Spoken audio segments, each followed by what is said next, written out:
I'll literally spend a month looking at 4, 5, 6, 7 publicly traded companies where I can get a lot of information. I'll study their CEOs, study their management teams, study their strategies, their dynamics, their growth profiles, and I do this thing. I map out their growth profile. Where do they start? What are the triggers that kind of help them grow? And we use that as another data point to really figure out, hey, our customers are telling us X. Mm-hmm. These other companies that have been successful and that have achieved kind of where we want to be, they're doing Y. How do we bring those two things together and sprinkle in a little innovation and figure out how to kind of continue disrupting our industry a little bit? Right.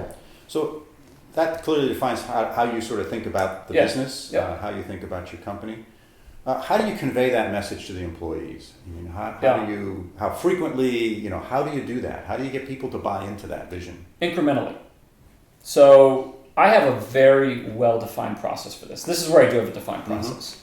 Mm-hmm. Right now, we're planning the consolidation of our manufacturing plants in early 2015. We've been planning it out for almost a year. Huge strategic shift for our company, right? Really going to change the dynamics of integrating personnel that haven't worked together before. Consolidating meaning geographically? Geographically, pulling 2 large plants here locally and pull them to one campus. So we can actually leverage productivities and put a better look and feel for our customers. It's a big strategic shift from a marketing perspective and also a productivity perspective.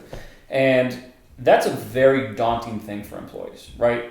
So I take this incremental approach. I have 4 or 5 influencers in our business that influence the mass of our 85 employees.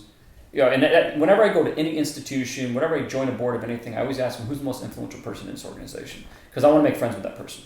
So 6 months ago, even though we were well over a year away from doing anything or making any final decisions, I started talking to the influencers about it. Because the natural inclination is fear. We can't change. Let's protect what we have. What are you doing? Why are we doing these things, David? But it gives me the opportunity to educate them one-on-one.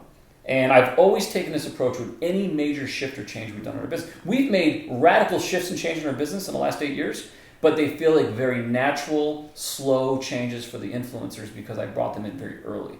And it's the meals, having the beer, discussing it, explaining to them why it's important to me, and getting them bought in. As I'm getting them bought in incrementally over a long period of time, they're getting everyone else bought in. Right. And by the time we make the formal announcement and we actually start making the physical change, everyone's like, oh, what took so long? Mm-hmm. And I have to tell you, that's something that we as a leadership team have done exceptionally well for the last 8 years, is taking a naturally fearful workforce who typically worry about what the job is in front of them for that day, and incrementally bring them along the strategic development path to make sure we can achieve what we do as a company.